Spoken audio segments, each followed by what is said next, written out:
like the sun, you can feel the heat. Whoa. When the pressures rise, building up inside, trying to break it down. But you come back stronger, ready to fight. Can't wait any longer. It's our time. It's like a force of nature. No stopping now. It's the stars to make you stronger than that. It's like a force of nature. No stopping now. It's the stars to make you stronger than that. Stronger than that. Ethan Burrell, big spin by the 50-60s, it won't be enough. Chris Records on the back of Johnny Johns, who covered the spot, but Johnny, it's going to Victor Lane at the corner, scores the win. The home place here competing by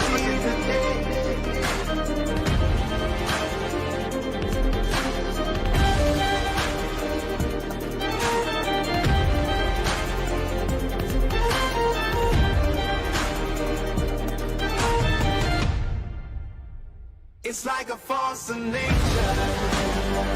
No stopping now. It's the stars that make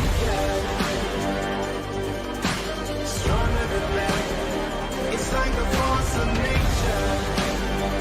No stopping now. It's the stars that make you stronger than that. Stronger than that.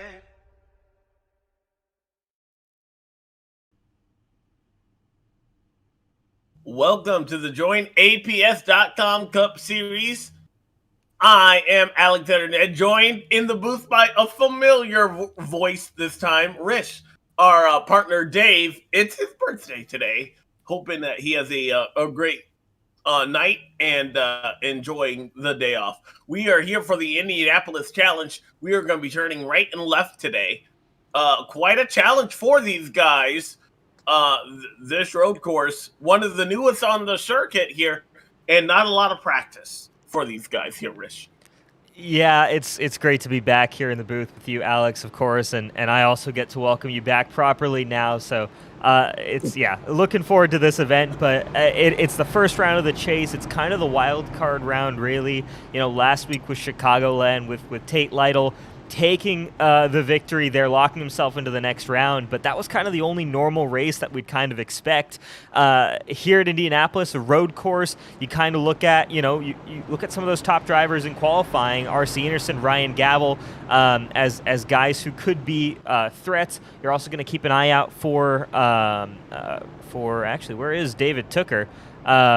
Wherever he is in the field. Don't actually see him racing tonight, which is... Which I was going to say, that's... Be in the field. Sorry, we're looking through this live. We're trying to figure out where David Tooker is. It's kind of shocking to me just because he's 3 points out of the chase, and this would have been a track that you'd expect him to be really good at. But here at Indianapolis, and then, of course, next week at Talladega, they're kind of the wild card races where you don't really know what's going to happen. Maybe not so much chaos going on here on a road course in terms of cautions and crashes. Well, actually crashes maybe, but you'll see maybe some drivers up front that you're maybe not as used to seeing during other races this season. But R.C. Anderson, Ryan Gavel, Chad Frankenfield, your top three. Those guys definitely deserve to be there. Zach Rogers, Tate Lytle making up your top five.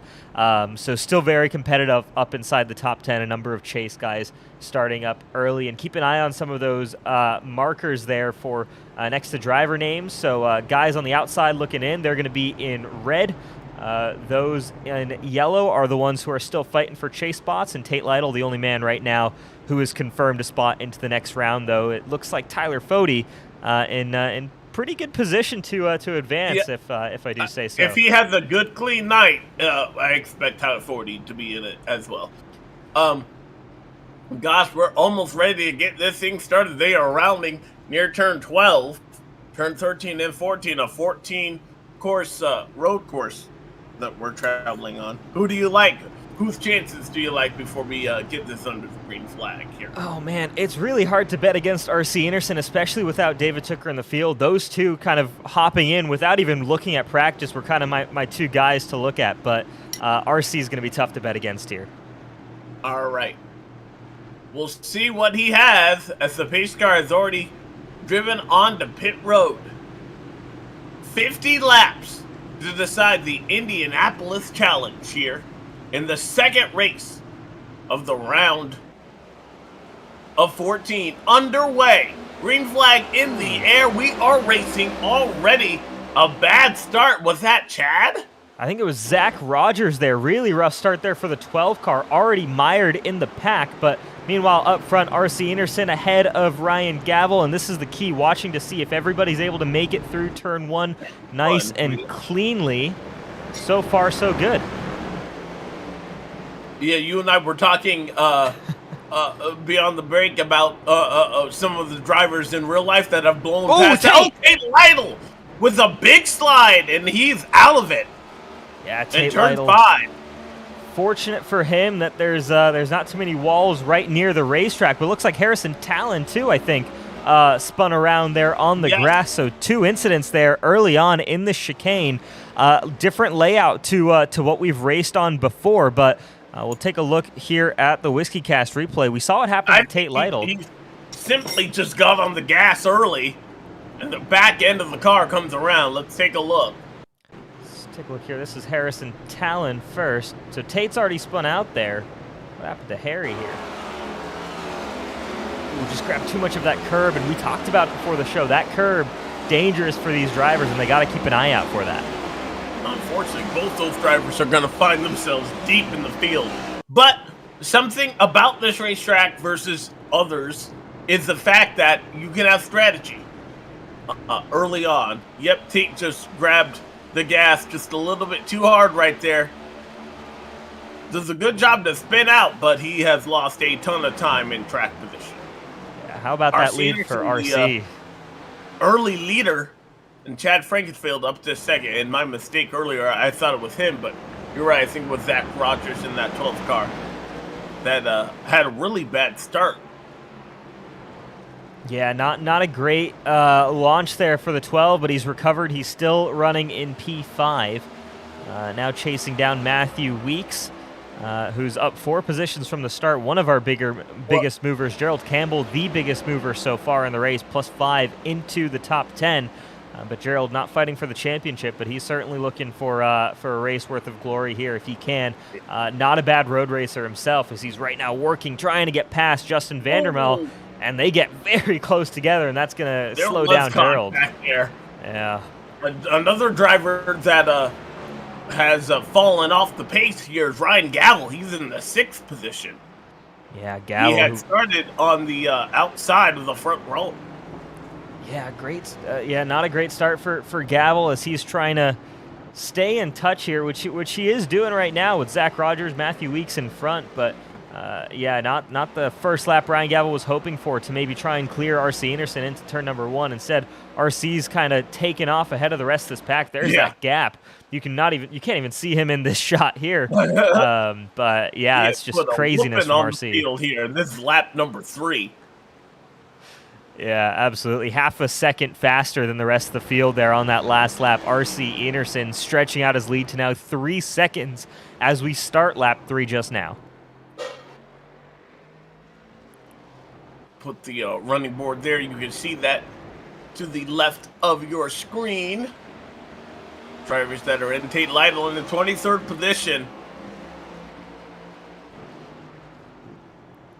Trying to make up. He's makes up a spot right there. Looks like he actually got going pretty fast, considering he all but came to a stop right there at that section of the racetrack. It's rare that you'll see a mistake out of him. Yeah, it is. Tate just so consistent, and it's been interesting how strong he is towards the end of seasons, and we just consistently get it. You know, you go back to last season when he won his second championship here. He didn't grab his first win until we were in the chase. It was the first race of the chase, of course, but you know, he didn't win a race that entire season until then. There were even some questions whether or not he'd make the chase up until kind of the second half of the regular season. But now again, this time around, it wasn't until round 8 for Tate Lytle to win his first race. But now since then, he's gotten 3, and again looks like a favorite for the championship. So you can never, ever, ever count that 56 car out, because he's always just going to show up here at the end of the season. Obviously, early mistake today, but he's locked into the next round. He's the only guy who doesn't really need to stress about a result tonight. Exactly. See, some cars are on pit road there. I think it's kind of early for a pit strategy, but yeah, Rusty exactly. Capel, that might even be a DNF there. He's currently not rolling. We see that car on pit road, Rusty Capel, and that might be a DNF, so unfortunate early night over for the driver of the number 9 car. Taking a look underneath Zach Rogers is Ryan Gavel. That's a battle for 4th. It is. As Gavel works his way around, Rogers goes wide. Gavel will take the spot and move Gavel now up to the 4th position. So Gavel slowly clawing back positions now up to 4th. Has Chad Thornquist next in line. Chad Frankenfield, the 2 Chads, battling it out for second position on the racetrack, as they're right now just trying to figure out what can they do to compete with RC Anderson. Like you said, it is going to have to be strategy maybe, because that last lap, RC, again, half a second faster than both of these guys in second and third. That's got to be frustrating if you're the driver in second place. What is that man ahead of you doing? I mean, is it just that much better car? Does he know what are his lifting points? You wonder. I always wonder that as a driver.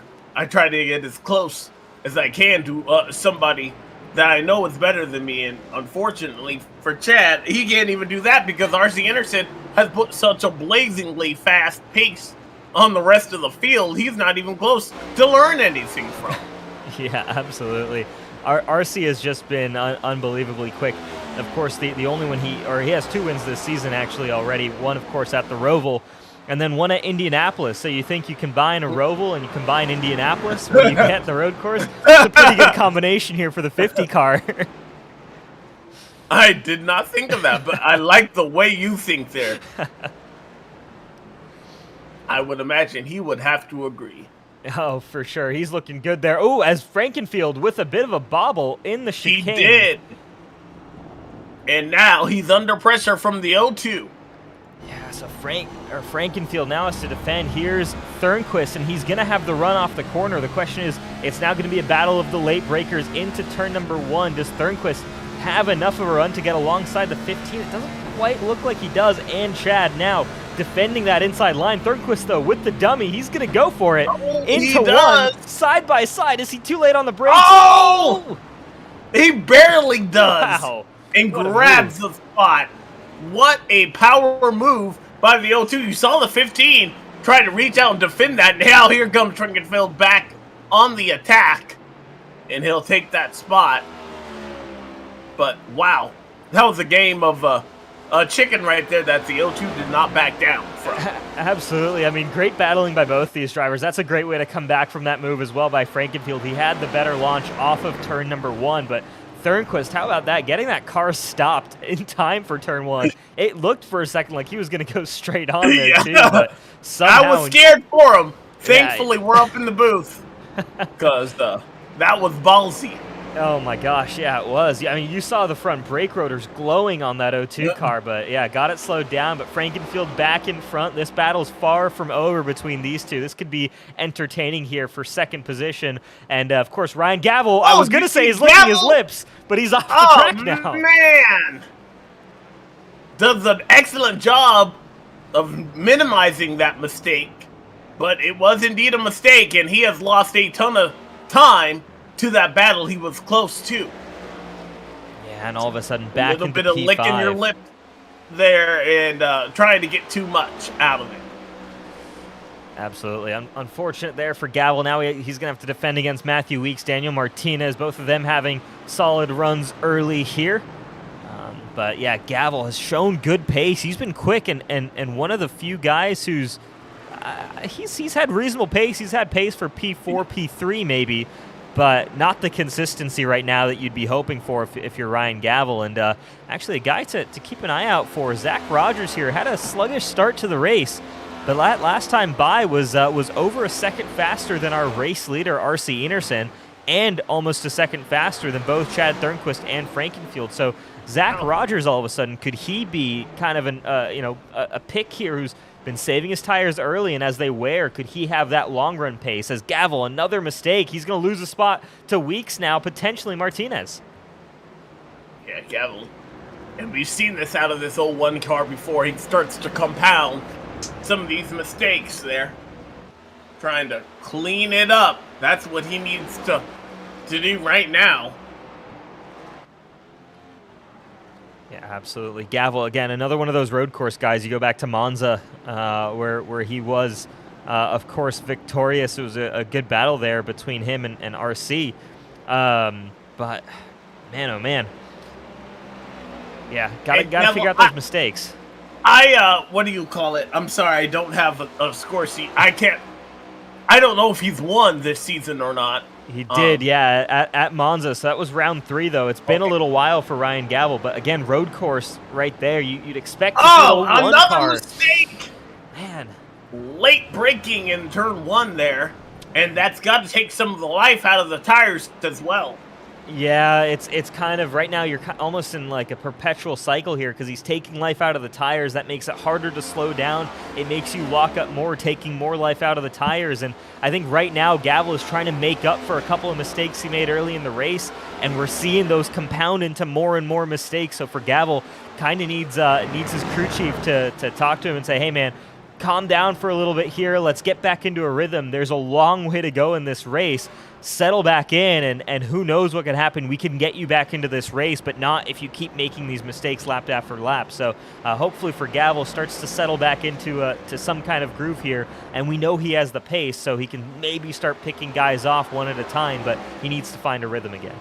And it's good for us to, what do you call it, nitpick. I mean, he's running in the 6th position. He's not having a bad day. Yeah, not at all. No, he has incredible pace here on these road courses. Front row start, of course, running in P6 despite mistakes. That's Gerald Campbell and Vandermill making contact. And you see on the outside, is that Shane? It is Shane Terrian in the 83 trying a 2-for-1 special. And it looks like it'll work out for him. Yeah, Terrian, good move there to move up into the 11th spot. As Vandermeer is looking back to the inside, he's trying to get back past both Gerald and Shane. He'll get past Gerald. He's going to try for it, but gets it slowed down in time. Shane Terrian stays ahead. Turn 1 is so hard to just make. I mean, it's incredible. You're going from 150, maybe 160 miles an hour almost, possibly even more than that. Actually, I'm taking a look at some of the speeds now, 170 maybe, all the way down to 50 miles an hour there. Yeah. In such a short span. So I mean, so much heat going into your brakes, into your tires, of course, and just trying to get that car stopped in time. It's so tricky, and that's what these drivers are having to deal with. It's been impressive that we haven't seen too many guys really overshooting that first turn. They've been practicing, finding their braking zones, and that's been good. We are seeing some mistakes elsewhere, of course, in the racetrack, but turn 1, such a tricky corner, but guys are handling it really well right now. Lap 10 on the board. We are 1/5 of the scheduled race distance already here. See the 91 of Johnny Thomas. Take a look underneath the 40 of Nick Massey. Massey, I was surprised to see by his name. He's on the outside looking in, and he was one of our Champ 4 drivers last season. Yeah, I mean, Massey kind of won everything in sight last season, didn't he? I think he was the winningest driver last season. Of course, missed out on a championship, but it seemed like every other race we were talking about that 48 car in victory lane.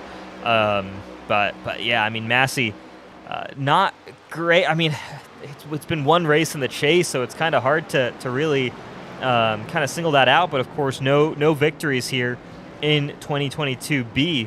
Kind of a stark contrast there from last season, but hardly been a bad season either. 11th in points. He's looked pretty solid and is not that far out, just 6 points behind Hank Steinmiller going into this one.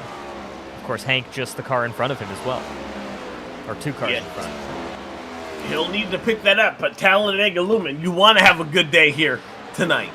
For sure, but I don't know. I certainly wouldn't bet against those Sky Motorsports guys at Talladega. Of course, we've only been to one super speedway this season, but you go back to last season, they swept those events. They looked so strong and worked so well as a unit. Meanwhile, Chad Frankenfield on pit road here, right before the stage break. Interesting. So a strategy call on the 15. We expect. Is there going to be a caution for that stage break? Yeah, so competition caution lap 13. So this is the last lap I think he had to come down pit road and get a fresh set of tires. So that'll give him track position at the start of the next stage. But of course, 2 laps where it's not a short racetrack here. So we'll see kind of how that weighs versus some of the other drivers. Obviously, giving up stage points here. Crucial stage points here. Yeah. And you never know when you might need those. Yeah, but it's a long-term play. A race-winning move. He feels like this could be. For sure, and Chad Frankenfield, he's looking for a race win, isn't he? It's crazy to think it's been a little while there for Frankenfield since that 15 car has been in victory lane. I feel like we have to go back all the way to 2021, either B or A, since the 15 car was in victory lane. Yes, it has been a long dry spell for our race league owner. Yeah, trying I'm actually doing different. I'm doing the digging here right now, trying to just figure out when. When was the last time the 15? He probably won't like us asking that on air. He definitely won't. But I'm gonna go as far as to say it was 2020B when he won the championship. Was the last time the 15 car was in victory lane, or at least in the Cup Series. That's crazy, especially when you think about how competitive he's been. Lack of trying too. Yeah. I mean, Chad Frankenfield is kind of one of those guys who's a perennial top 5 driver in both the championship and in just about any race. So he's had the pace, but it just hasn't been the top car pace that he's wanted. And of course, he probably had it a couple times last season, but we saw he ended up getting caught up with his teammate Scott Crump so many times. That's so true. I remember that. Oh my goodness, it seemed like. It was funny to me that they were, in fact, teammates, because the way they were racing one another, you would think they were anything but. Yeah, absolutely. Ooh, might have had an issue here for chaser Robert Hill Jr. Take a look here and see what happened to him. As just gets on the grass, I think it's going to be a spin around. Does he make any contact? No, he does not, but not great there for... Nice spin. He lost 2 spots, but... a good chance to keep it going in the right direction. He's currently in the 25th position. Yeah, 25th position in the race, and right now sits 14th in the championship standings. So he's hoping for a big race either today or next week at Talladega to get him back in. And here's caution it out. Yeah, competition caution. So for RC Enerson, all that work, you kind of feel bad for RC. All that work kind of gets set back to 0. But now the question is, of course, you'd expect everybody to come down pit road. Chad Frankenfield should take back over the lead here as he pitted before the caution came out. So and that'll be important. That'll be important because he'll get a lap lead, which is 1 bonus point. So he will at least get that. But yes, track position going to be key here as they round this giant. How big is the speedway?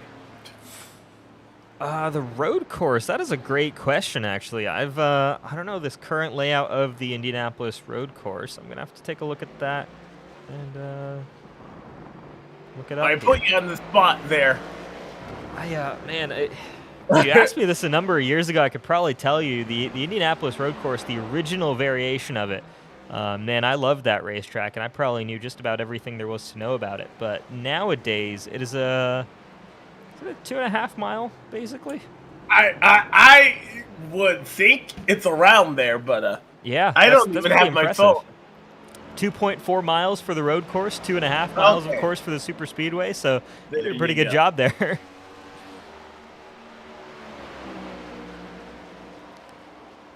To put it in perspective, this particular version of the road course lap record in an IndyCar, 109, 1 minute 9 seconds. These guys right now, best lap so far, 128. So obviously quite a bit slower, but much heavier cars. Not as strong brakes as an IndyCar, of course, much less downforce. But you're really having to wheel these cars around here. They're fighting you, and these guys are having to deal with it. We'll once we get back to green, we'll definitely have to try and get some onboard, a lap on board here with someone like RC Anderson, show you guys around this racetrack, because it is this modern layout of the Indianapolis Motor Speedway, for me personally, is an absolute favorite of mine. This chicane, you hit that just right, and it's one of the best feelings in the world as a racing driver, and it can get very flowing. I do really enjoy this racetrack. That's awesome to hear. So we'll leave you here in just a couple moments.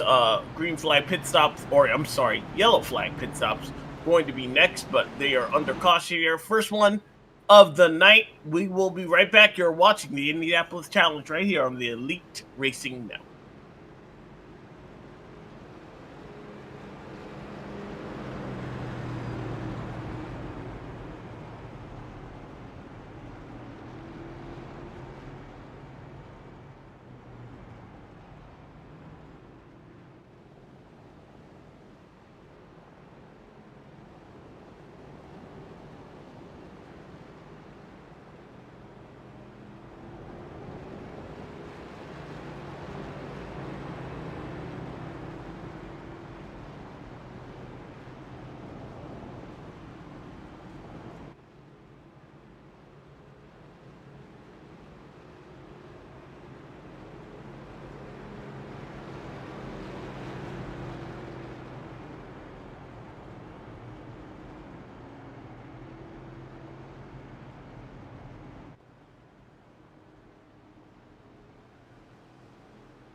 Welcome back to the Indianapolis Challenge here for the Elite Racing Network, the Join APS.com Cup Series. And interestingly enough, we have a couple of takers that did not go down pit road.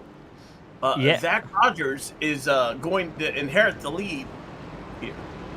Yeah, really curious there. Rogers, Gavel, Martinez, Fody, and Steinmiller all staying out on the racetrack.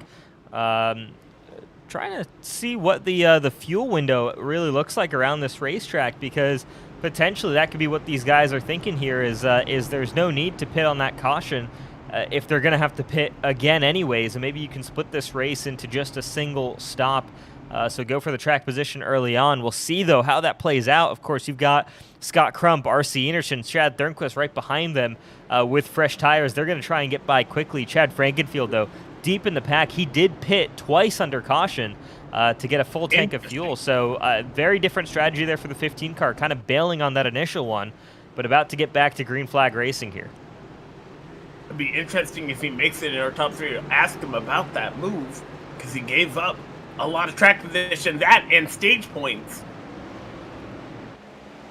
As the green flag is back out, Zach Rogers back on the loud pedal. A much better start this time than last time. They're going to make it into turn one. 3 wide. The 0-2, the third quest in the middle. Oh my gosh, 3 wide still, and around goes Steinmiller. It was almost inevitable. And R.C. Enerson got a piece of the action as well. He's off course. Oh boy. He'll lose a ton of spots. RC came in here 22 points. A reminder of what the point situation looked like coming into this. For Steinmiller, of course, he couldn't really afford a mistake there. He's only +3. RC was +22, but even then, you don't really want to be running into those kinds of mistakes. No. Yeah, here we go, guys. Streaming through the chicane. It's Gavel, Rogers, Martinez, Fody, Thornquist, your top 5. 3 wide action there. I think that was Frankenfield that we saw. Yeah, Frankenfield up to P16, now trying to get by Joshua Clark. R.C. Enerson just a couple cars behind him. See here's some talent who's already had a spin. Ooh, Frankenfield. Deep in the corner. Yeah, pass on Joshua Clark. Looked like Gerald Campbell almost in the back of the 15 car too. As guys all over the racetrack, RC a little bit on the grass as they're all just trying to get the power down here heading through turn 14. Massey! Nick Massey is around and in the wall. Oh, my goodness. What happened there? That was an odd spot to have an issue. Yeah, very odd spot there. We're going to actually head to the Whiskey Cast replay here, take a look and see what happened to Nick Massey, one of our championship contenders here inside. And it looks like what we were just talking about there. It's getting on the power here in turn 14.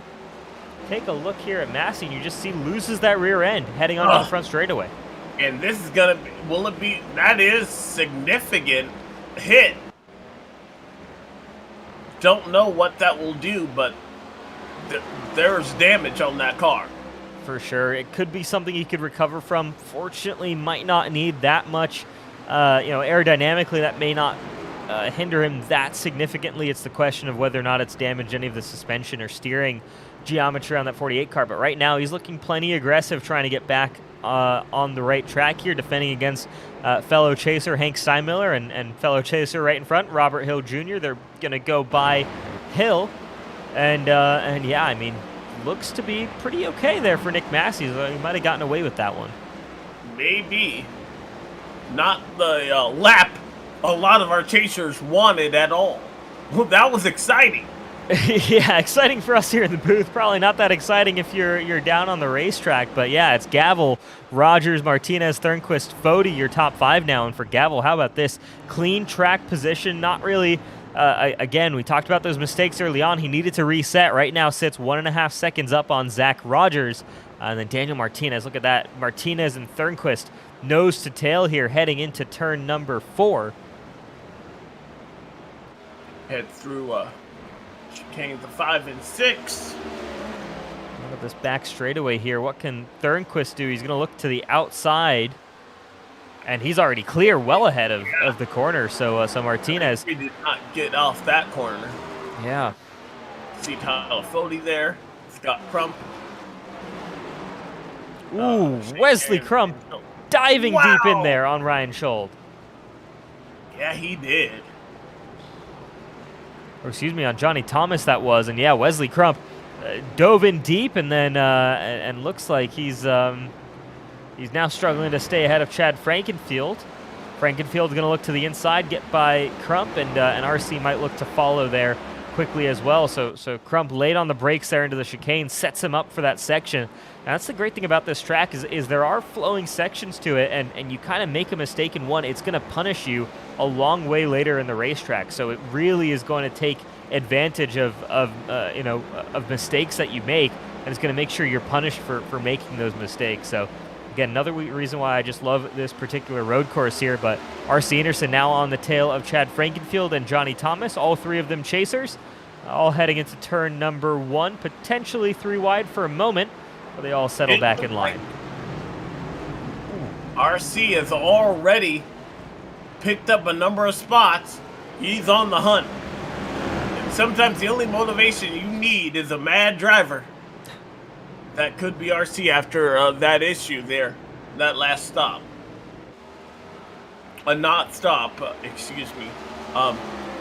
The issue of that last restart. That really wasn't even his fault, too. Steinmiller going around, and he went to avoid. If I'm the 15, though, that could be a race-winning pass. Yeah, these guys moving through the field really quickly. Behind me, and yeah. Impressive pace so far. Of course, RC, we know what he can do in fresh air.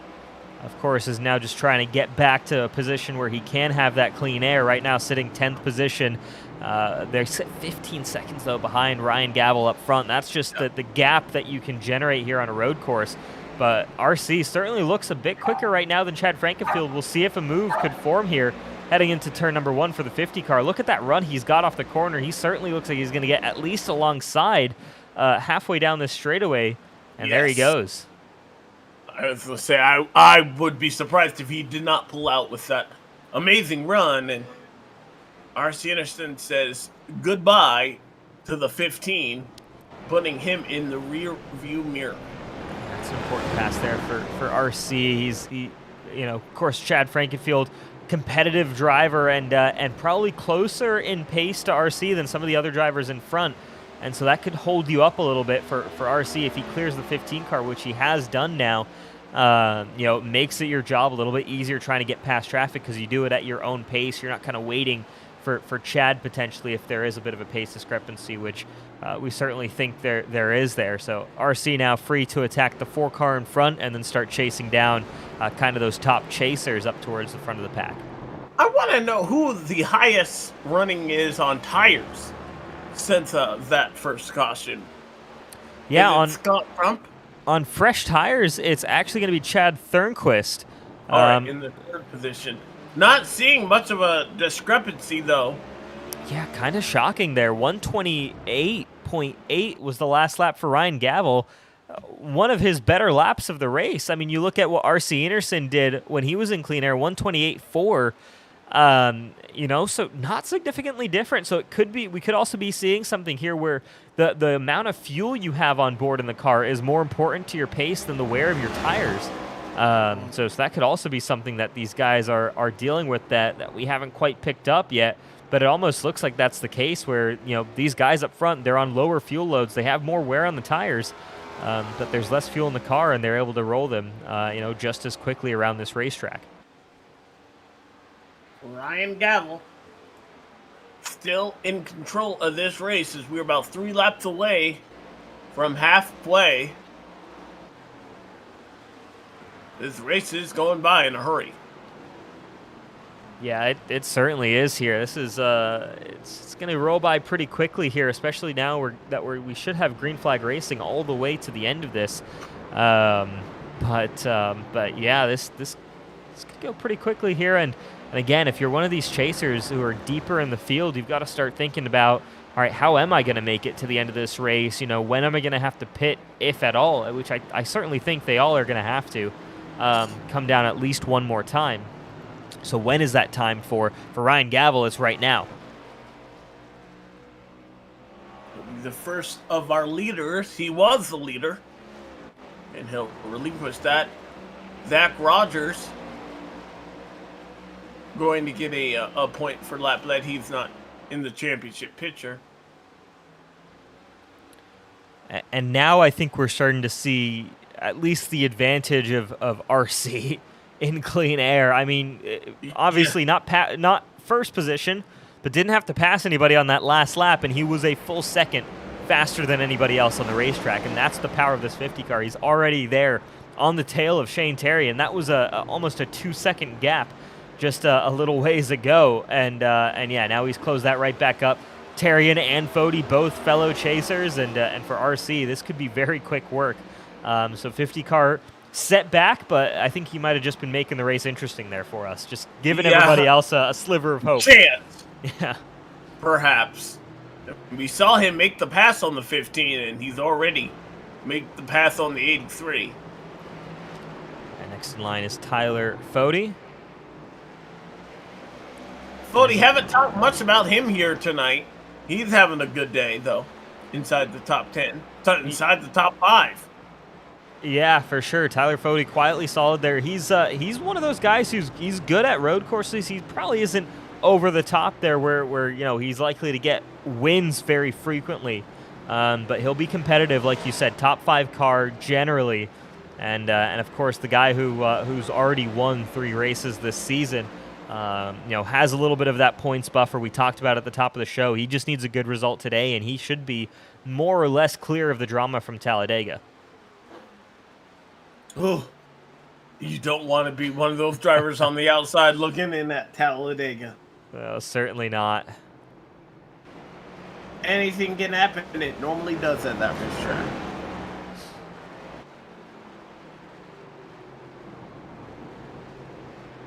Take a look at RC Anderson. Frankenfield trying to follow RC through the field here. Both of these two have looked like 2 of the strongest cars on the racetrack, really. And I think without RC, you'd probably be looking at Chad as a favorite. I still like his shot. For sure. For sure, yeah. Frankenfield looking really good right now. Again, hanging on with RC, sits 2 seconds back, but we saw, you know, RC is not free of mistakes either, and also on and off of pit road, we can certainly see guys making gains, you know, with an undercut, with an overcut potentially. So strategy is certainly in the question too. Frankenfield is a long way out from being out of this race, so keep an eye out on that 15 car. He's kind of looking like the next best guy to the 50 car. Until you get to maybe Gavel, but you know, off strategy for the 01, it's hard to tell where everybody's going to blend after pit stops. And Gavel right now in the 18th position. He's already made his pit stop. Daniel Martinez, the next car I see on pit road. So that leaves just Zach Rogers, Shane Terrian, the 2 cars left on the racetrack who are yet to stop, at least up towards the top of the order. Nick Massey, Josh Clark, and Robert Hill a little bit further back have not stopped either, but they're a little ways out of the race contention here at this point. And Nick Massey, coming off that earlier spin, has damage on the right side of the car, or was it the left? I don't remember. He has damage. Yeah, he has damage. It wasn't too clear visually either, so we'll see what Massey's able to pull off, as he currently runs in the 12th position. But of course, a number of cars have recently come down pit road. And for RC Anderson, that's now elevated him up to 4th position. Chad Frankenfield up to 5th. And Scott Crump, Chad Thornquist, Zach Rogers firmly in their eyesight. We said it was, 15 seconds, maybe 5 or so laps ago. It's now down to 10 seconds, the gap. 9.5, really, between RC Anderson and Zach Rogers, your leader. But Zach Rogers now diving on pit road. A blistering pace set by our leaders here. 25 to go. Rich, I have been waiting for this. Who do you like? Now, this is because it's a road course, this 25 to go. I mean, that's more than almost. It is half the race. Who are we liking here? Oh man, it's tough to say with so much of the race to go, and I'm trying to. How have you guys been with the commentator's curse recently, you and Dave? We have not cursed anybody. I don't remember us cursing anybody yet. So. Oh man, so maybe it's a me thing. Good. So, yeah. Oh no, I mean, you know what? If it turns out to be a curse, I'm sorry about this, man. But I mean, how can you bet against R.C. Anderson at this point in the race, right? He's kind of shown everything that he needs to. Gavel and Frankenfield are kind of the other two guys on my list, but R.C. Anderson kind of looks head and shoulders above the rest of this field. Let's go with that 50 car, getting win number 3 of the season. I like the 01 of Ryan Gavel. I like his strategy. He's already completed his pit stop, so if a caution were to come out, he could stay out. He's well on the lead lap. He's in the 13th position, and I still think that 14-second lead he held on to the on R.C. Anderson when that pit stop was made will play dividends immensely. Absolutely, yeah. Right now sits 35 seconds behind RC, but it's a long pit road here at Indianapolis. It's a long time on pit road. You're talking about maybe about a minute over the course of pit road, so maybe 40 seconds, 45 seconds there. So my guess is when they finally blend back together on the racetrack, as Chad Thornquist now on pit road, when they finally blend back together, my guess it's going to be 10 seconds between RC and Gavel, and it's going to be a chase between the two of them. It will be. Bad news for RC, or excuse me, Ryan, is that RC is probably the fastest car on the track. Yeah, that's going to make life a little bit tough if you're a Ryan Gavel fan or if you're Ryan Gavel himself. But as RC makes the move past Scott Crump into the lead of this race, yeah, it's gonna be tough for Gavel here. But you said it best. I think he's in the best position to challenge the 01 car. Frankenfield, I think, has an opportunity to challenge if he can go on a different strategy to the 50. But right now, with both of them on the same strategy, it's hard to pick Frankenfield over R.C. Anderson.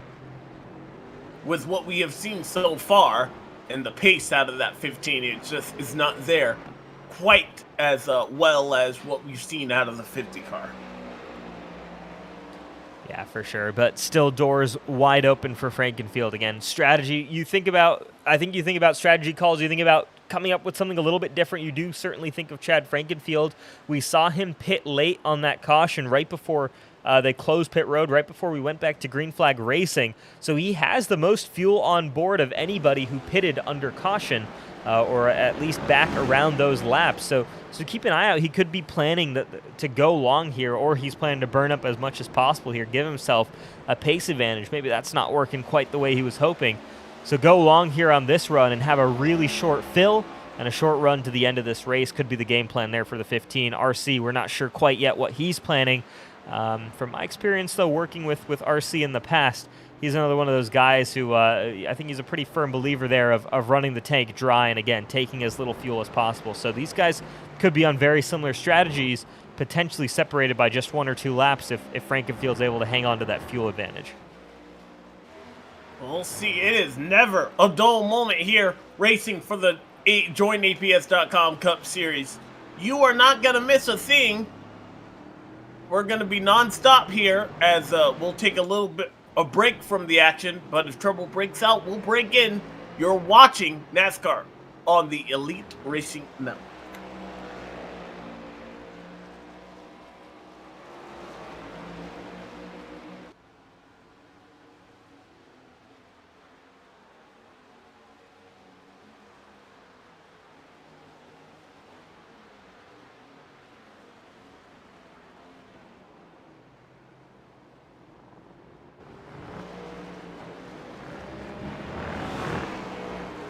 Thank you all for watching the Elite Racing Network here for the JoinAPS.com Cup Series. Want to thank Join APS APS offers a complete solution for all types of businesses that need to process credit card-related transaction. Their industry-specific solutions provide the best options for your business model.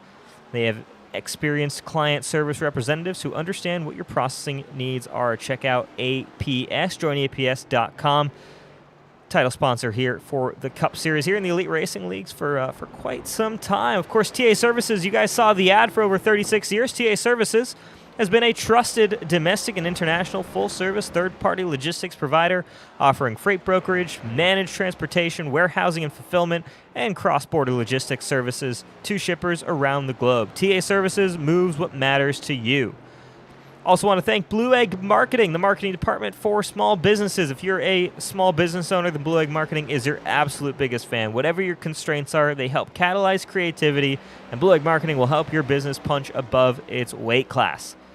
Finally, want to thank Breezy Cam on board this season. It's a venture-backed tech company based in Toronto and Boston, and they're on a mission to reimagine the group photo experience. Gone are the days of carrying around a tripod or selfie stick. They help their customers and users tell better stories around meaningful moments. They let anybody tap into nearby cameras to capture group memories at iconic places, as if users were controlling their own native camera app, except now from a perfectly positioned vantage point. Today, you can find Breezy at well-known sports venues and cultural landmarks across 4 different continents. Thanks again to our premier sponsors here at the Elite Racing Network.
Welcome back. You saw during that NASCAR nonstop there, Ryan Gavel had a bit of a scare in turn 1 there. Risk that's not going to help him as far as trying to track down R.C. Anderson, our current race leader. Yeah, not what you're looking for there for Ryan Gavel. He was having a good run, but it's starting to look a little bit more inconsistent here. Just struggling under braking again has really been the Achilles heel for this 01 car. But yeah, too late on the brakes there into turn number 1. Just took it in a little bit too hot. Suffered the consequences there. Right now sits 41 seconds, so lost about 6 seconds there to R.C. Anderson. And that's certainly going to close this battle back in between the two of them whenever RC does finally make his last pit stop. That's going to be a 4-tire stop. He might just go in for a splash and go. This is true, yeah. I mean, tire wear hasn't looked really that horrendous for these drivers, so it could just be that splash and go, like you said, and that'll be a major difference maker too. If RC isn't spending that much time on pit road, which could be the case, you know, splash and go, you're probably saving about 10 seconds there on and off of pit road, which suddenly I think that could bring RC back out on track ahead of the 01 car. Yeah, I definitely don't think it's the 50 car's race to lose by any means here. We are getting down to it.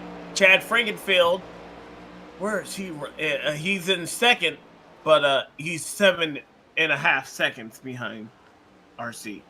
Yeah, and 2 seconds slower on that last lap. RC Anderson is on a tear right now. This could be one of the last laps before he comes down pit road here in that 50 car. But just perfectly finding the limit of what is acceptable on that car. And you can kind of see the way he just is able to slide it through these corners, really just glide it. It's really a sight to behold here for RC Anderson, and he's been spectacular so far today, showing that right now, 128.3, unbelievable. This late in the run, and he's setting purple sector, he's setting purple lap times. In fact, when he comes around turn 14, if he doesn't pit this time by, I think it might be time we sat on board with the driver, the number 50, and get a real ride around Indianapolis Motor Speedway. He'll definitely be able to tell you firsthand and show us firsthand how he's able to do so. He's done an excellent job, despite that off-track excursion that he had on our one and only restart of the night. Absolutely, and here we go. Let's do this now. RC Anderson on board with our leader. Chaser, of course, came in 22 points to the good. Currently set, if things stay the way they are, to be locked into the next round of the chase. But here we go. Down this front straightaway, continuing to build speed. Just kind of missed there when he hit the braking, but it's a long time on the brakes. Nailed that apex beautifully. Again, just riding the curbs there. You've got to be aggressive on the curbs around this racetrack, and there you see that in turns 1, 2, and 3 for RC Anderson. Again here in turn number 4, and watch how he gets himself ready for this chicane. Rides that first one, rides the second curb, and all the way out using every bit of concrete that is on the drag strip on this back straightaway, and now already setting yourself up for the left-hander early on the brakes. It's a little bit squirrely, but clips that apex perfectly again. You see, actually doesn't really drive it too much over to the left because it opens up pretty nicely in this switchback chicane. And then to the right, very flat curb again. Another one of those curbs you can really attack. Go all the way out to the grass there. Flat curbs around this Indianapolis Motor Speedway make it really easy to use up all of the racetrack available. You're right up against this wall. Clip this to the inside. That's one of those high curbs, so you got to make sure you're not unsettling the car. Another high curb here. Or excuse me, this is lower now. They've lowered that, I think, but clip in there nicely, and pretty beautiful lap there from the 50 car. RC Anderson not really putting a toe wrong at all. We'll see what this looks like. It should be a 128.5, I'm going to say. It's 128.61. You were off by a tenth. Off by a tenth. I'll take that. But beautifully analyzed there, Rashad. A beautiful lap by the 50 car. I wish I knew what the fuel run was, because I don't expect this 50 car to put tires on toward the end. Yeah, I think you could be right on that one. Fuel is... I've shot at a couple of feelers there, but of course, guys occupied with the race. But yeah, I don't know. It's gonna be tough to say. I think we're pretty sure that every single person here is gonna have to come down pit road. Otherwise, some of these strategy choices just simply wouldn't make any sense. And the question is, of course, when does that pit cycle come about? We know that RC Anderson and Chad Frankenfield should take their fuel tanks all the way to empty. So it's really kind of waiting on them to figure out when does that actually take place, because we're not really going to see, I don't think, too many 50-50 split runs here. RC stays out for another lap, and so that indicates there's still enough in the tank, at least for one more. One more lap. Lapping Michael Goodman, but it could be multiple more. We just simply don't know. Yeah. Why tell us up in the booth? We don't need to know. We don't need information. Yeah, we don't need information. Well, look at those rollers. iRacing has gotten so real. Rollers glowing there as he hit the brakes there. You had mentioned that this is a new scan for this racetrack? It is. It's been long overdue for the Indianapolis Motor Speedway. Yeah, adding the chicane that RC Anderson just drove through, opening up the chicane that he's about to head through, and of course adding the chicane all the way towards the end, the 12-13. So they modified this track back in, I want to say 2013, 2014, sometime around then. And so changed it from the layout that iRacing had. I always thought the one that iRacing had was kind of a goofy layout too, because it merged two versions of the racetrack. So I think actually this chicane may have already existed. I think this one did in iRacing back here, but they had the hairpin coming out of the turn 1, 2, 3, 4 complex. And instead of that 5-6 chicane, they kind of had that goofy hairpin, which I wasn't a huge fan of. I do like this quick left-right, and then of course opening up that final chicane on the back, I think was a big help there because it was a little bit cumbersome to drive on the old layout. But yeah, excited. I haven't driven this one yet though. I haven't got my my iRacing rig set up as of yet, but this one looks very fun to drive from that onboard lap with RC. It probably is fun to drive if you are RC. Anybody else, they might not agree just as much. Well, I mean, let's run through our chasers right now. RC Anderson right now 11.5 seconds ahead of Chad Frankenfield. Frankenfield, though, doing a good job in second. He's cleared Scott Crump by a good margin there, 5.5 seconds. That's your third-place driver there. All three of them chasers. In fact, our entire top 5 right now are chasers. Shane Tarian, incredibly, has not pitted that 83 car yet, and that might just there be an indication of what the fuel run really looks like. We could potentially see these guys go to the end here without needing a pit stop. I'd be pretty shocked, though. But Shane Tarian seems to be, saying otherwise, as that 83 car still out on the racetrack. Again, what do we know up in the booth? Matthew Weeks running... Oh, go ahead. No, I was just going to say Matthew Weeks running P5 there, chasing down the 83. And then we go back to our 6th chaser, Ryan Gavel. We've seen he's had good pace today, but just a little bit of, some mistakes here and there have really hurt the 01 car right now. And he's got a shot if the guys in front all have to come down pit road to grab a podium. The win may just be out of reach now as RC Anderson 47 seconds up the road on Gavel. We go down to our 7th chaser, Nick Massey. The last one inside the top 10 before you get to Tyler Fody just outside the top 10, who is the 8th of our chasers. Nicely. He has. He's one of our chase drivers on the outside looking in and had that spin into the inside wall on the front stretch there. He's done an excellent job keeping the remaining fenders on it, though, not having a problem. He, too, not pitting yet. Yeah, I didn't even realize there. Massey, Tarian, and Josh Clark, another one of our chasers. All of them yet to come down pit road. This is some crazy strategy we're seeing from these guys. Surely they're going to have to come down at some point. One would imagine.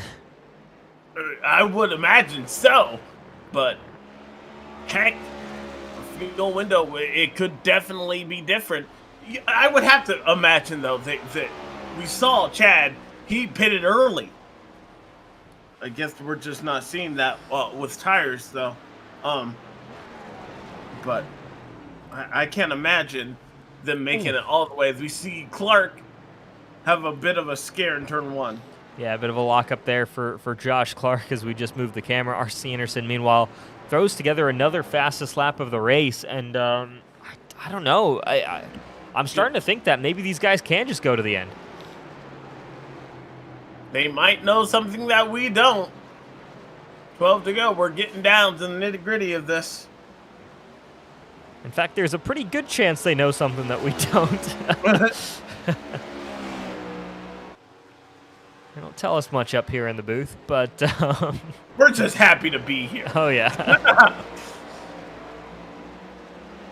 Gavel now chasing down Harrison Talon, trying to get back inside the top 6. Again, just impressive pace there from the 01 car when you consider the eventful night he's had and the fact that he could still be looking at a probably top 6 finish here as he's chasing down Talon. That was close. Tarian about 11 seconds up the road, so he might not be able to catch the 83, but could still have a very solid night as he does finally get by the 23 car. Gets it safely in position. Down, so... don't figure it's going to be of that much. Oh, I'm sorry. No, Talon on the lead lap, yeah. He is on the lead lap. Excuse me. Oh. I'm sure you'll be hearing from Harry after that. My mistake there.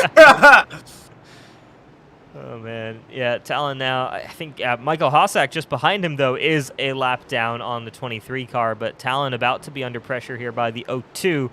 Thornquist has pitted relatively recently, last pitted lap 26.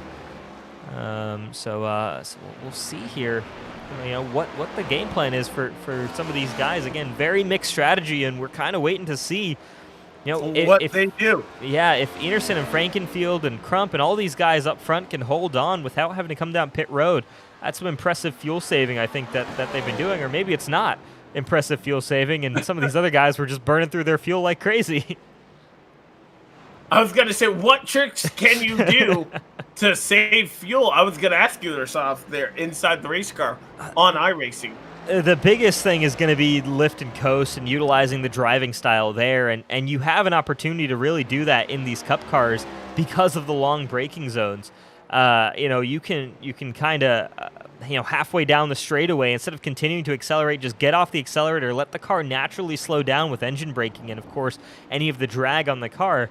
And then towards the end, you only apply a little bit of brake pressure to get the car slowed down to the right amount of speed. And actually, a lot of times with the lift and coast strategy, you can have faster apex speeds than you do just kind of with your standard driving style. So it's certainly viable, and you sometimes don't even lose a crazy amount of pace either. So some of the most talented drivers are able to lift and coast in ways that you're maybe losing only about a tenth or so a lap, and yet you're saving a huge amount of fuel by doing so.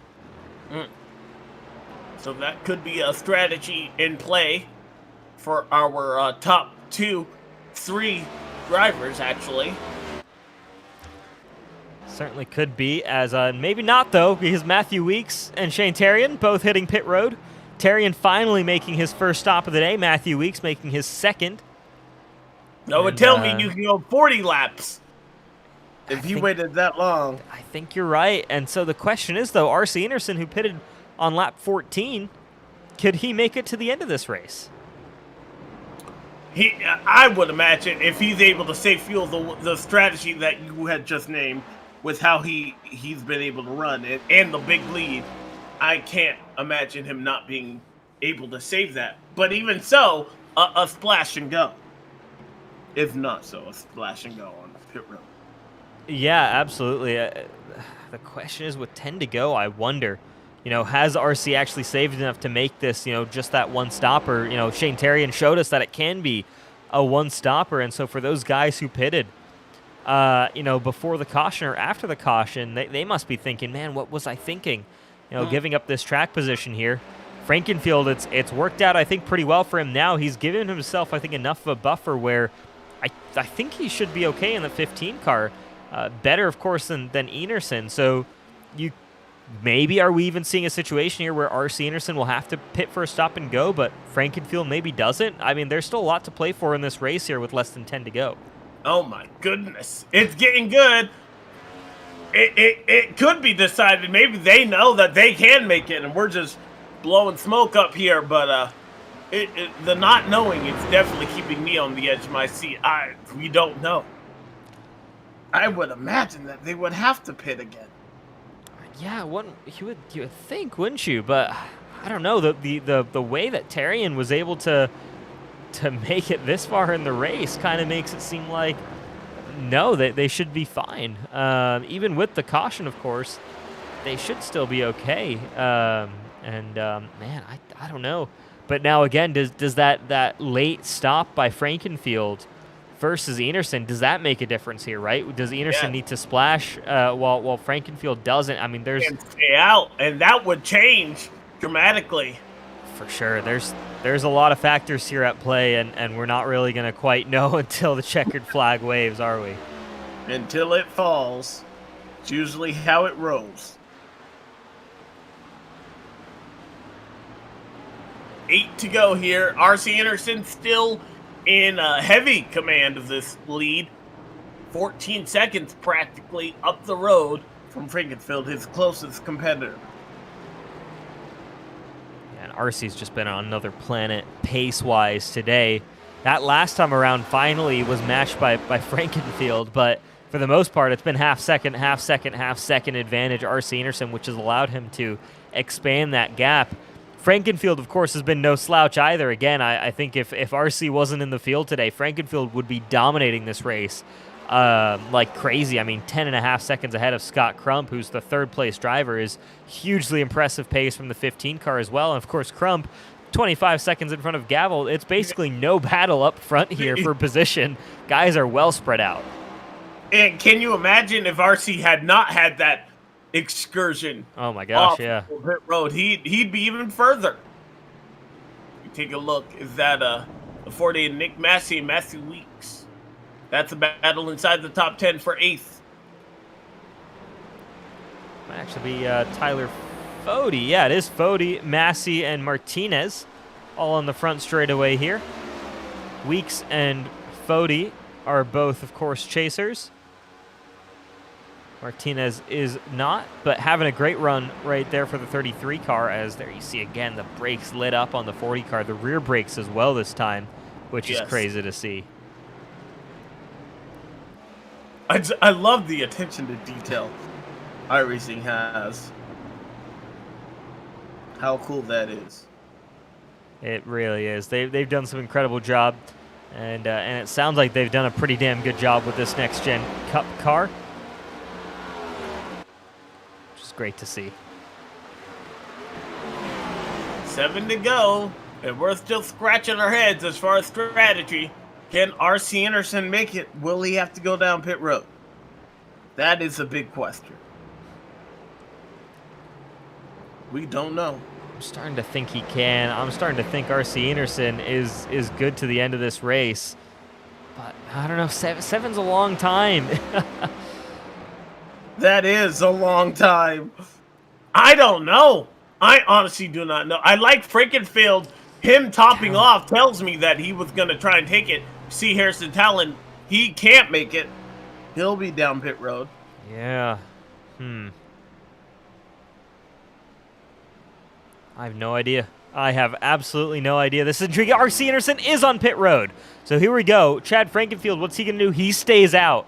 So this is now out. Very intriguing. Okay, here we go, folks.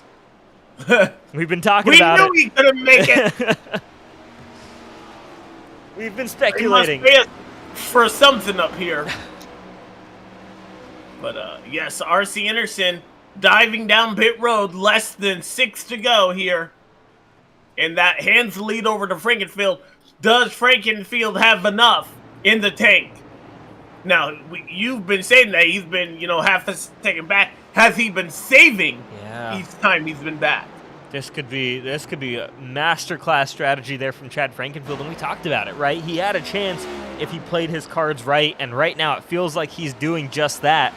RC Enerson, quick pit stop, exiting off of pit road right now. He'll be ahead of Gerald Campbell, so he just has Scott Crump and Chad Frankenfield in front of him. Gerald Campbell a lap down, but clear of traffic. The eyes are now on the 15 car, right, with 6 to go. Does he have to come down pit road again? Pitted on lap 15. One would imagine that. It's going to be tough. It would be tough to save that much. Man. Even 5 laps. That's going to be a pretty big ask for the 15 there. I don't think he can. But he stays out another lap. Here we go. So things are getting very interesting here for What Chad did we say? Frankenfield. 2.4 miles, so that's less than 10 miles he has to have in that tank. Nick Massey also on pit road finally. Scott Crump on pit road as well. So everybody indicating here that you can't make it from lap 14 to the end. But how about lap 15 with maybe some incredible fuel save all stint long from Frankenfield? Could he pull this off here in the closing stages? Exactly, and just played it right into his hands. And what a story that would be, too. We talked about at the top of the show how long We it's didn't been know for his last Frankenfield. win. Yeah, he's trying to answer that for us once and for all. Careful, Chad, there with lapped cars. He does a good job. 89 getting out of the way. Of course, again, the question is, it's not about pace anymore, right? He doesn't need crazy amounts of pace. He's got a 30-second gap to RC Anderson in second. Exactly. So speed isn't the problem. It's does he have fuel? Does he have enough in the tank? Oh, Ooh. man. I have had seen a good fuel strategy race in a while, and this could play off. Oh, he stays out again. And if he does win this race, it began on, what do you call it? He lap 11 when he pitted. Yeah, or lap 11. Lap 15 was the last time he pitted under caution, but I mean, this would be unbelievable from Frankenfield if he can pull this off. And you said it, right? He's been a little bit slower than RC Anderson. Has that been because he's been saving the fuel this entire stint long? Has he found something that nobody else has here, pace-wise? He's got to be smart here, or is he just teasing us here? Is he going to pit in here with 1 lap to go or something? Man, Chad, can he hang on here? 27. I mean, the gap is staying constant. He can't afford to run out. I don't know. I don't know because pace-wise, though, he's running competitive lap times. So it's not even like he's in like a full-on, clutch and coast type mode. At 28.8 is not a bad lap from Chad Frankenfield. It's not too far off his best lap of the race. So I'm not so sure the 15 car is saving. I'm so conflicted right now. What a win this would be. It would be a pretty big win. This 15. But if not, Anderson is right there, and he has been the man all night long. And he's up to second. Frankenfield on pit road. Couldn't make it to the end. Damn. There's the strategy. Well, it should, in theory, hand the lead back to RC Anderson, but it was a mighty effort there from Chad Frankenfield. 4 laps shy of the... So close. Oh, my gosh. Needed a caution or something, but that was going to be a pretty tall order. Yeah, and of course, this is painful here. Of course, 40 miles an hour down this long pit straightaway. RC Anderson, meanwhile, gonna drive on by. Darn. It might still be good enough for a podium finish.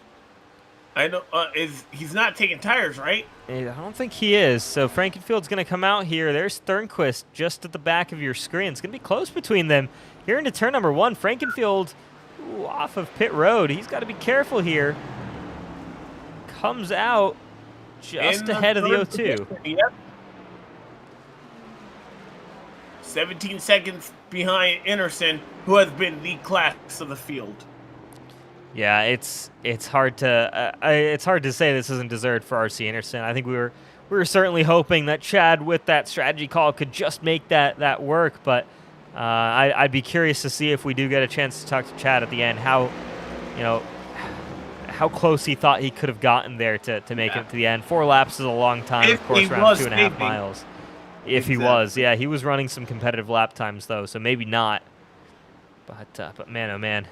Giving us some hope.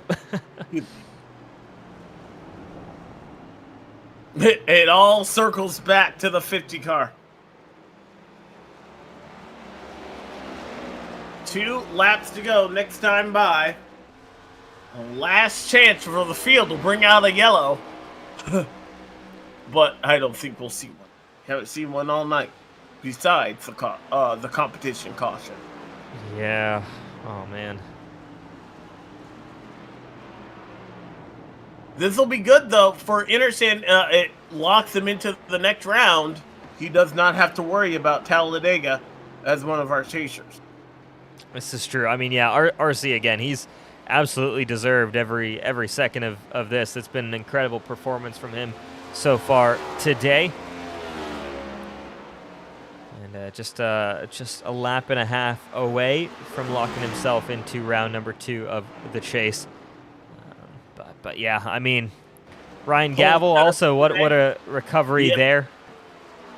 You know, stat line, I think, for him is going to show started second, finished second. It was quite a bit more eventful than that for Ryan Gavel, but can certainly be, I think, pretty happy with the way the result came out today. Maybe doing an excellent job as well. Sorry, didn't mean to cut you off. No, I'm just thinking. I wonder, 11 seconds the gap between Gavel and Anderson. I wonder if those mistakes from Gavel compound to that 11-second gap there, kind of total that we saw today. Could he have been competitive with RC? Maybe you'd think that, or maybe in Gavel's point of view, RC is maybe just that little bit out of touch, and second is the best you can get. In which case, phenomenal drive there from Ryan Gavel to recover back to where that car probably should end up here in the race. Whether or not that was a race-winning car, a second-place car, to still come home second, very, very impressive drive. A white flag already seen by RC. Couple of corners more to have a flawless race. And it certainly has been that. Yeah, it's been mega from RC Anderson. I mean, pace-wise, his fastest lap is literally a second faster than anybody else's on the grid as he goes by Michael Goodman off the racetrack. I mean, it's just unbelievable. Like, it's actual unbelievable pace there from RC Anderson. You don't really see this that often in this series where someone is that far ahead of everybody else. So hats off to RC. I mean, again, just absolutely untouchable today, and what a drive he's put together. Through 12, 13, and 14, see Michael Goodman in the background go off course. It will not matter, though, for the 50 of RC Anderson as he rounds off the final corner. The Indianapolis Challenge goes to him. Checkered flag in the air. RC Anderson, welcome to the round of 9. Man, what a drive. Incredible job by RC. Ryan Gavel will bring it home in second position. Chad Frankenfield not too far behind.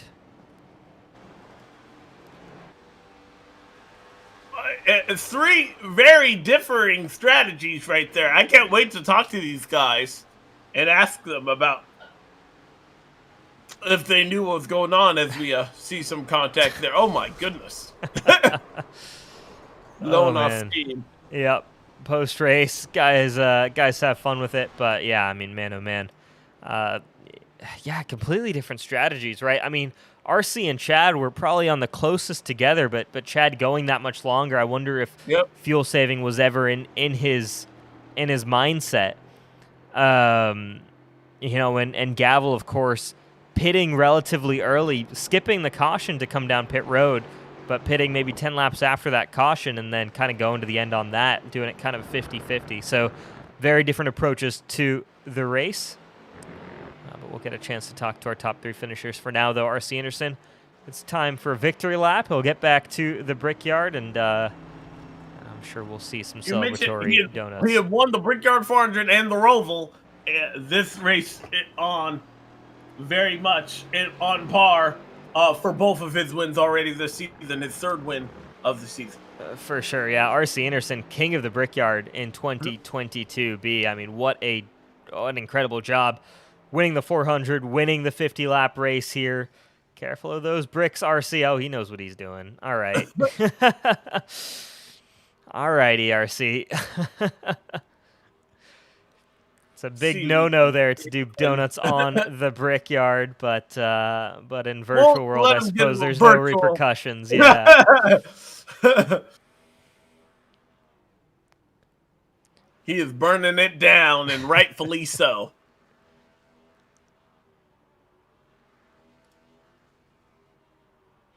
So there's your top 18 finishers. R.C. Anderson, Ryan Gavel, Chad Frankenfield. All three of them already came into this race above the cut line, so just continuing to build their points buffer, which is what they needed for Talladega. Scott Crump, who was on the outside looking in, will close ground there for sure. Might even get himself above the cut line with that P6 finish. Matthew Weeks, Tyler Fode. Shane Terrian rounding out that top 10 there in terms of chasers. Nick Massey maybe losing a little bit to Steinmiller, but Steinmiller actually will finish behind him, so maybe not. Yeah, it's going to be an interesting chase picture when that all gets updated. If we do get that live, we'll let you folks know at home, but often you might have to turn to @EliteRacing_ on Twitter. We'll find the most accurate chase pictures post-race. Sometimes it takes some time to get all those bonus points added up. And I done want correctly. it now. I'm joking. I love it now. Yeah. Used to. I too would love it now. would love to know heading into Talladega, especially who is safe and who's going to have a not get much sleep for the next week. 94 laps of craziness. Oh, for sure.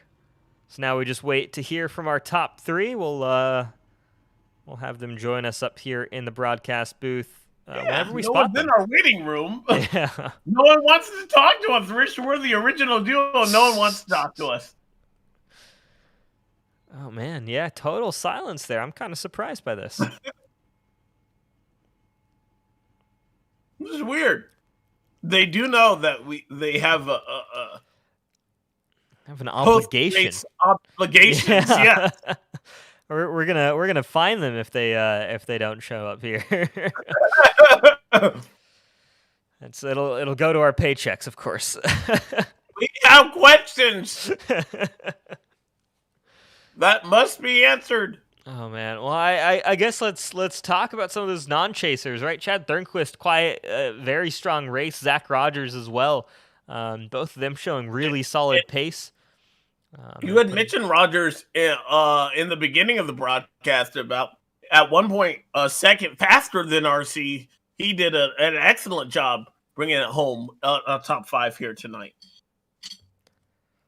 Yeah, he really did, and after that kind of slowish start, it was a good recovery there. But yeah, man, incredible run there. And then, of course, you go back to Daniel Martinez finishing in the top 10. Again, solid run on the lead lap. Actually, just, what is that, 12 cars finishing on the lead lap there. Harrison Talon, Wesley Crump, the last 2 cars to finish I on the same lap apologize as RC. again there, Harrison. I did not mean to count you a lap down. It was a blistering pace by RC. I was surprised. Though we got one. There's one in the waiting room. Oh, there we go. Why is it? It's our second place finisher, Ryan Gavel. I mean, we're doing it out of order now, man.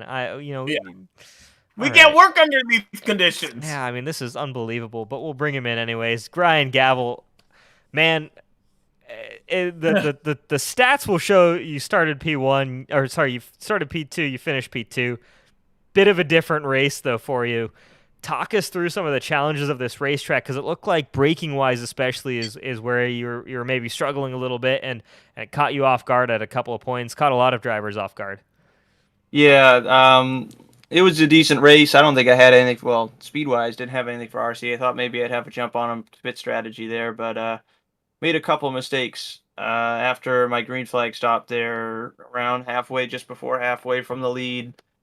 Getting on the brakes in these cars is tough, because it's not like you can brake a little bit more if you brake a little bit too late, because when you get on the brakes in these cars for the hard braking zones like turn 1, you're 100% max on the brakes, full stomp on the brakes. So if you miss it, you're full stomp on the brakes anyway, you're going to miss it. So you downshifting as fast as you can, and I missed turn one like 2 or 3 times, pretty bad, especially. That probably cost me a few seconds, but I think RC still would have had me in the end anyway. He had us all beat on speed anyway, so he deserved the win. My goal in here, my optimistic goal was P2 behind RC, and it worked out that way. Chad had some problems. I don't know if he would have had us.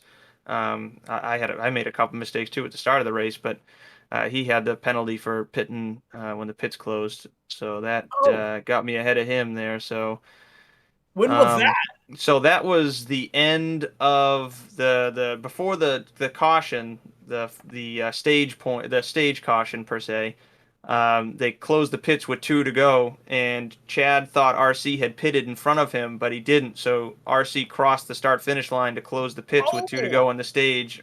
we didn't even see that. About half a second before Chad hit the pit entry line, because once you commit, the pit entry isn't actually for a little bit. So, yeah, that sent him to the rear for the restart and costed him a lot, but he still got the hurt, I guess. So, I think me and him would have been pretty close for second speed wise, but yeah, he was able to get third anyway. But yeah, that's what did him in. Well, you were able to bring it home in second place. You mentioned some of those mistakes, but this puts you in a pretty good spot for Talladega looming there. Uh, how, excuse me, how do you sum up your day? I mean, it was a good day, and yeah, going into Talladega, I'm glad that I got a good result last week. Last week was a race I was really worried about. I got away with third with that one, so glad I got that. And second here, I'm gonna have to look at the points myself here once they get updated in a little bit, but I'm sure I'm in pretty good spot here points wise. I was much better than expected, honestly, getting a third and a second. So I'm sure heading into Talladega, I'll be in a good spot where I can kind of just hang out. As much as I'd love to have fun and go all out every lap, I might have to take it a little bit easy, Mhm. at least at the start of the race. But yeah, I'm hoping to have fun next week. Hopefully, I've got enough points where I can help out my teammate Hank. I think he'll be closer to the bubble, but me and Fody will be in pretty good point shape where we can hang out and hopefully get a solid result. All right. Well, Ryan, great race tonight, and we want to give you a chance, though, of course, to make some shout outs on the air while we have you. Yeah. Thank you guys, Elite Racing Network, putting on the broadcast. Thank all the drivers and officials tonight. It was a good, clean race. Of course, a road course makes it a little bit easy, but it was still a lot of fun making laps around this place. Thank Chad and all the officials and admins again, and teammates Tyler Fody, Hank Steinmiller. We did good tonight. Worked together, made some pit strategy work. Yeah, good race overall, and thank you everybody for watching. All right. Ryan Gavel, P2 finisher here tonight at the Indianapolis Challenge. Congratulations, Ryan. Yeah, thank you guys. All All right. right, we're gonna get our winner, I believe. Yes, we are. So, yeah, no word quite yet there from Chad Frankenfield, which is unfortunate. Would have loved to hear how close he was, but I mean, absolutely untouchable today. Even you spin him around, and it doesn't really seem to even phase him. RC Anderson, man, I mean, did you just have the AI set to 0 on that? Like, what was going on, man? Your fastest lap was a second faster than anybody else in the field. I mean, just ridiculous pace today. I've got nothing more to say than that. Mhm. Man, I don't know. After I had that trouble on the restart and went to the back, I didn't really know what to think. I know I was pretty far back. Once I got back up to like top 10, I know I was like 13, 14, 15 seconds back from Ryan. So I didn't really know if I was going to be able to make that time up because he was, even though I felt like I was quicker, he was still really, really quick. So I didn't know if I was going to be able to make that work. But you know, he pitted. He was on a completely different strategy from me. I think I took tires on the fun flag and rode those tires out all the way to the end. I knew how long we could go on fuel. And I knew we were like 4 or 5 laps short. So I was like, if the tank gets low, run it out and pit for a short little splash and go, and hopefully that would get it done. But the second the tank got low, I wasn't expecting it because the tire wear felt way more aggressive than it did the Roval, because we were running like the one set of tires through two stints last time. So I didn't know if this was going to be able to do it with the tire wear here. But I had to risk it. And the second the tank got low, we were starting to click off fast laps after fast laps. So I was like, okay, I'm gaining time. I'm gaining a lot of time. So once I figured out how much I needed in pits and how much it was going to cost me. I knew I might be able to pop out in front of him. When I did, it was like a 7-second gap. So I was like, oh, perfect. And it was just kind of a cruise to the finish. You definitely gave it a whooping there. How aware were you of other people's strategies, like Chad's and Ryan's, during the race? Yeah, I mean, I feel like the top 5, no matter what race we're running, the people around me, I'm always paying attention to what they're doing, or at least trying to. I mean, I can't see if they're changing tires or anything like that, but I am paying attention to what they're doing and try to either go off strategy or match their strategy. And in this case, I felt like I wanted to do the same thing I did on the Roval and pit during the fun flag, even though that put me too far back, which I ended up getting caught up in the mess. But thank gosh I was able to recover for that. And but yeah, it was almost a terrible night, but we were able to recover. Yeah, recover you certainly did, and obviously locking yourself into the next round, avoiding the chaos of Talladega, I'm sure must feel pretty nice. So you did come in with a reasonable points buffer too. Yeah, I mean, talk us through, thinking next stage of the championship, moving on. Again, kind of almost get to take a week off there. And then are you already kind of starting to think about, all right, how do you tackle that next round of 3 races, or taking a bit of a break right now, deal with Talladega, and then get to those when you get to them? Oh, I think the focus is on the next round for sure. I mean, Dega's anything can happen. Anybody could win. The chances of a playoff driver winning is the same odds as everybody, especially with a place like that. I mean, there's going to be big wrecks, and it's just going to be fun to go up to the front and see what we can do. And I don't know, plate tracks for me are never really my forte. I'm really good at staying up front, good at pushing, but I seem to always get caught up in some kind of wreck every single time. So it's just going to kind of be the luck of the draw to see if we can be up there and have some fun. But yeah, Dega's going to be like a week off almost, and then it's going to be focusing on the next 3 rounds, because I know this was the road course where I knew I kind of had a little bit of a safety net. If everything went right, I could lock myself in. But the next round is going to be the more difficult one to try to pass through the final 4. All right. Well, you're the winner tonight, so you get some solitude in that. Want to give you the chance to thank anyone and anything you'd like. Yeah, of course. Rayco Machine Engineering Group. They're on every single one of my cars. They've been awesome. I feel like their paint scheme's pretty good luck. This season's been pretty amazing for us. I think we're in the chase in all 3 series. I don't know with me going out of town if I'm going to make the truck one. I've kind of timed out when I'm going to be out of town, so I might be out of the truck playoffs just on the simple fact is I won't be there. But it looks like Xfinity, even though I'm missing Dega next week, I have the wins to convert me over, and then it's just going to be hoping and praying that I'm not out of town for the Cup and Xfinity. But the trucks are mainly the big fun factor for me. Just Sunday nights, Sundays, watch football all day and then get to go race trucks at night. So that's more of the fun for me. But the Cup and Xfinity is where I really take things super serious, and especially all my teammates, they always take things really serious. So it's going to be pushing for that for all of us to get into the playoffs, even further into the playoffs. And then just finally, I'd like to thank you guys up here. I love watching these replays over, and you guys do an amazing job commentating. It's almost like watching a pro race on TV. It's just a really good job. And then of course Chad, who runs the league, he does a really amazing job running these things. Nobody's ever going to be happy. But yeah, when you're managing this many people, all fighting it out, all very, very involved and very motivated, everybody's very competitive. So it's everybody gets into a bickering match every now and then, but it's all good racing, and it all ends up being out. The right winner wins in the end. All right. Well, RC Enerson, we can safely anoint you the king of Indianapolis here in 2022B. After, of course, the Brickyard and tonight. Oh, I forgot about that. I mean, and safely on to the next round. So a lot to celebrate tonight, man. Congratulations again. Yeah, thank you guys a lot. All right. Have a good night, RC. Yeah, you guys too. Looks like we'll be unable to talk to Chad, but you're right there, Rasav. An incredible night in Talladega. Oh, next week, that is going to be a must-watch. I'm already for sure. And yeah, man, it's gonna be crazy if you're one of those guys on the outside looking in. And yeah, they're gonna have a rough time again. If you're RC Anderson, if you're Tate Lytle, and honestly probably even Tyler Fody too, you're probably not too worried right now. about Talladega, but just about everybody else is probably just kind of shivering in their boots right now. Well, we want to thank you guys so much for taking the time to listen to us.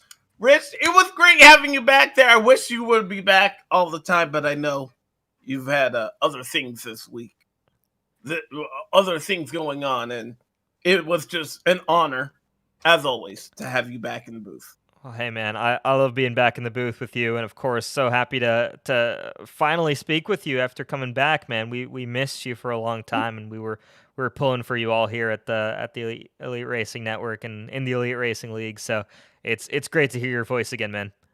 I appreciate that. Well, Talladega next week, you're not gonna want to miss it. So definitely join us 8:30 Eastern Time, 94 laps of Hold Your Breath. But from all of us here for the Elite Racing Network, so long, and we will see you guys next time.